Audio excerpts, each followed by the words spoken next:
Good afternoon. Welcome. Today is the second in our series of topical conversations about the new book, Cradle of Conservation by Dr. Alan Dieterich-Ward. My name is Marcy Mowry. I'm the president of the Pennsylvania Parks and Forest Foundation and one of the many committee members of the PA Conservation Heritage Project. And with me today is Dr. Alan Dieterich-Ward. He was a professor of history and the director of the graduate school at Shippensburg University. And today we're going to focus on just a few women in conservation. So, Alan, thank you for joining us. Thanks, Marcy. As always, it is my absolute pleasure to be here with you.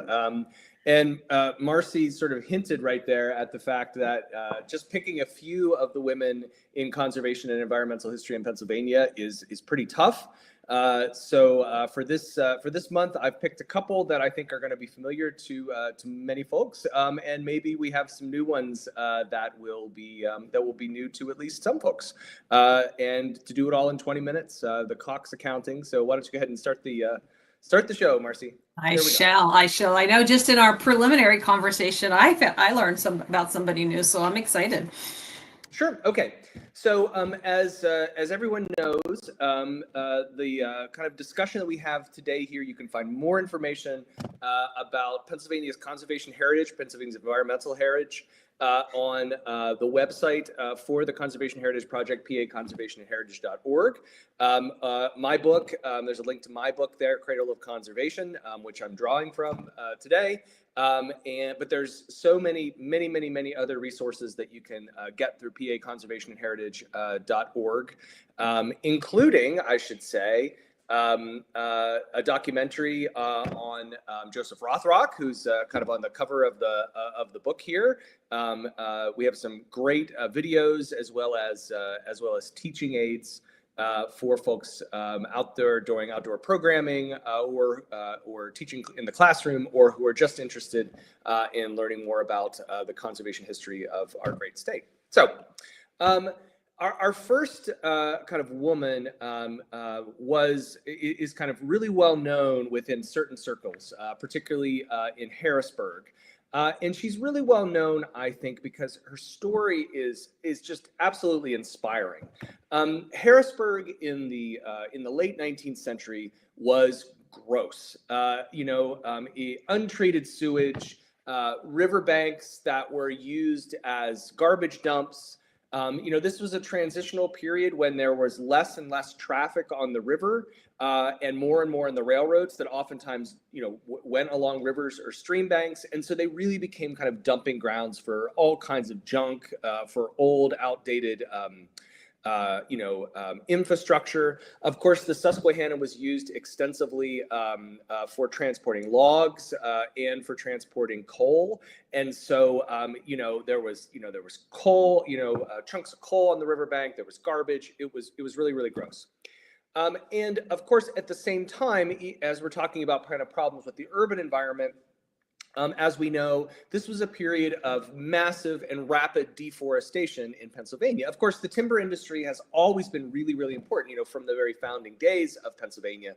But the combination of increased demand for lumber and rapidly advancing technology in the form of chainsaws, in the form of steam locomotives, in the form of automatic log loaders, really served to kind of decimate large swaths of Pennsylvania's forests. And of course, Pennsylvania, as we know, was a leader in the development of forestry and of the public protection, the conservation of public lands. And central to that effort, both in terms of an urban focus and a rural forestry focus, was our first woman in conservation for today, Myra Lloyd Dock. Myra Lloyd Dock is actually a hero.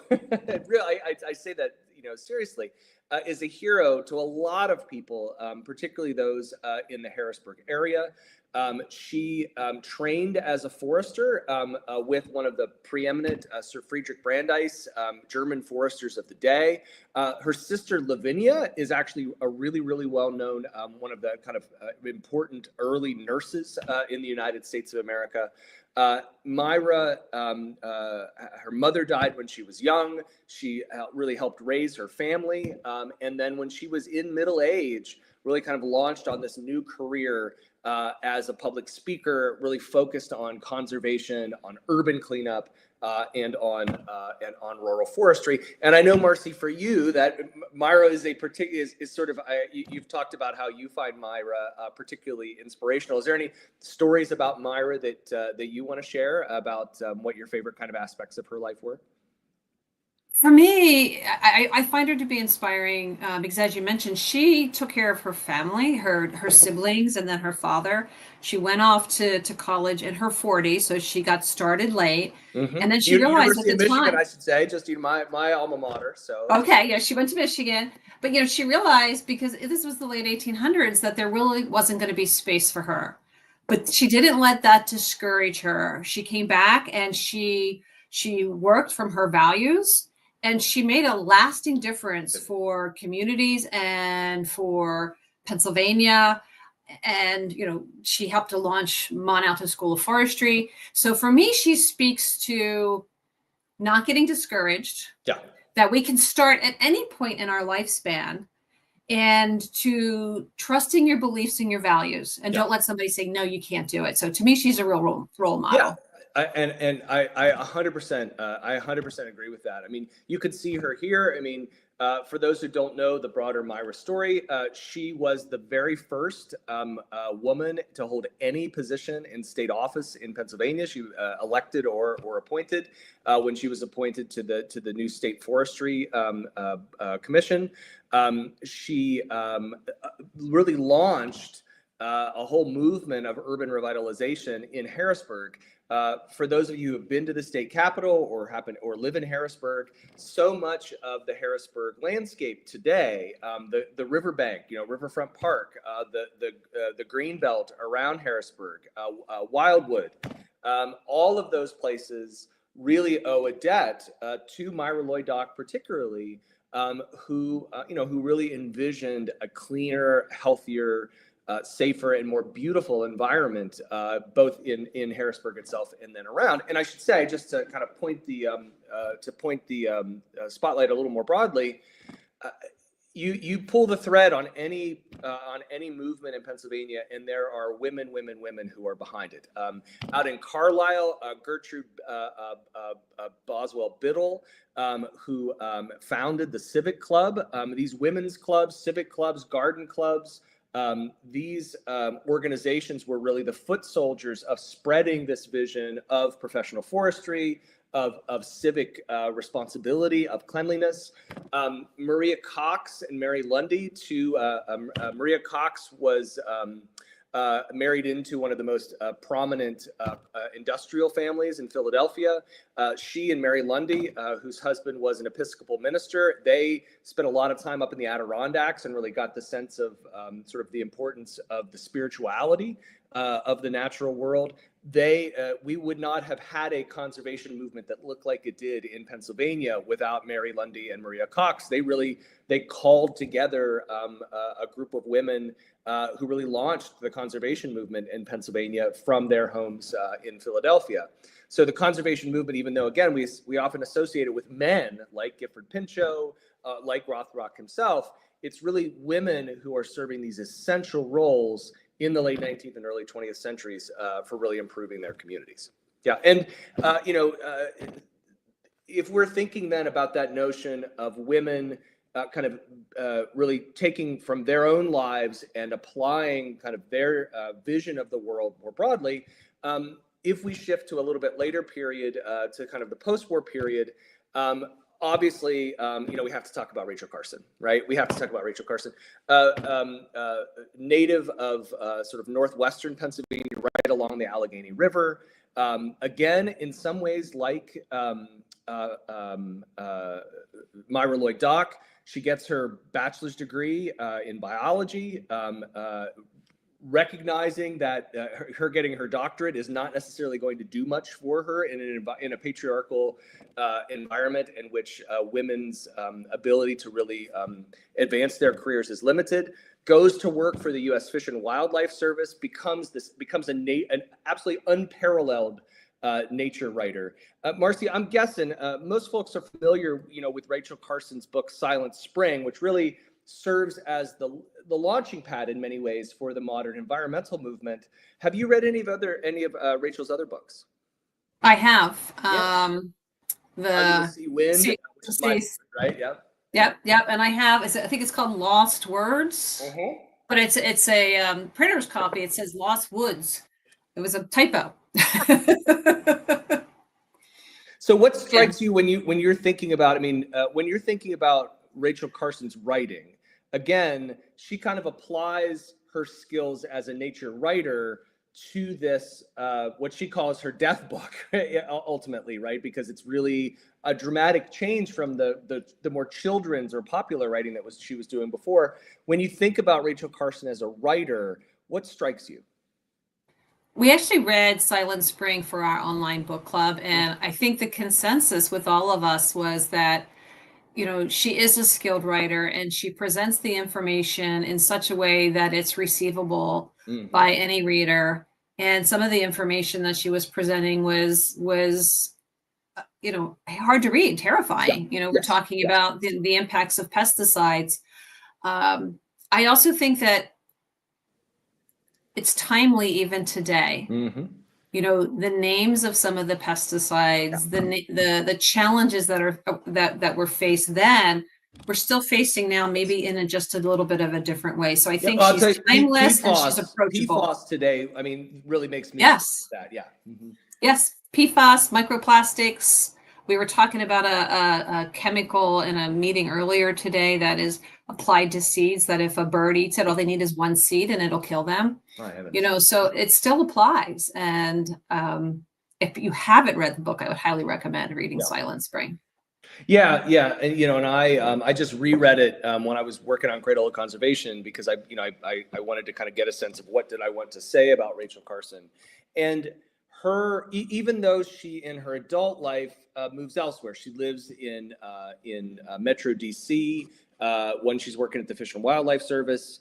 And I should say, if you ever get the chance, a lot of Rachel Carson's kind of belongings, like her desk and some other things, are down at the archives of the Fish and Wildlife Service in Shepherdstown, which is just really, really cool to see. But she ends up moving. She spends a lot of time in New England, on the coast. But when she talks about the effects of that silent spring, right, in which the birds aren't chirping and it's not witchcraft, she says the people have done it to themselves. That's kind of scene in which she starts the book really evokes the small town that she grew up in along the Allegheny River. So, kind of it's very clear that as she kind of moves away from Pennsylvania, the working landscapes of Pennsylvania are, really remain important to her identity and to her way of talking about, the dangers of, in this case, of pesticide use. Yeah. And I'll point out that people can visit the Rachel Carson homestead and have that connection.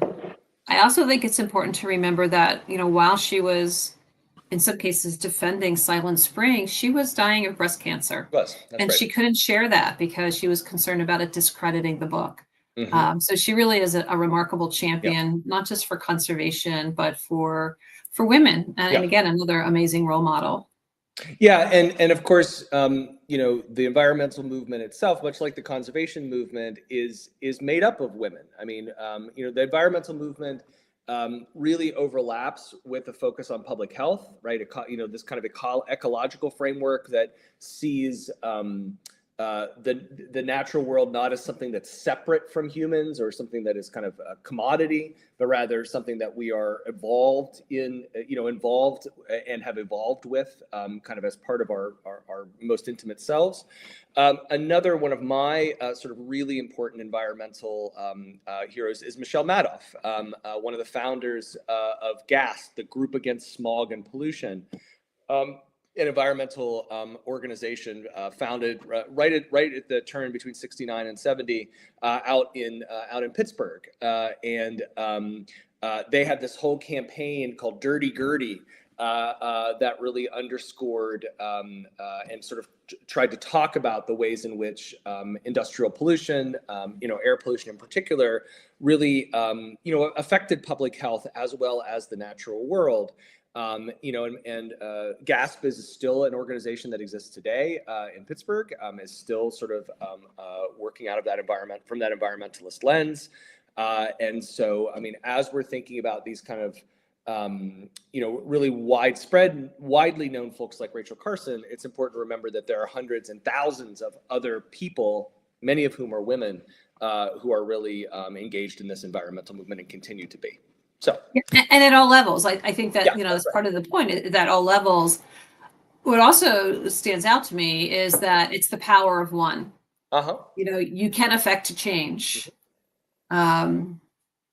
And I think that sometimes we forget about that, but use your voice. And that's a great segue. I mean, our third person. So we've kind of talked about the environment, the conservation movement.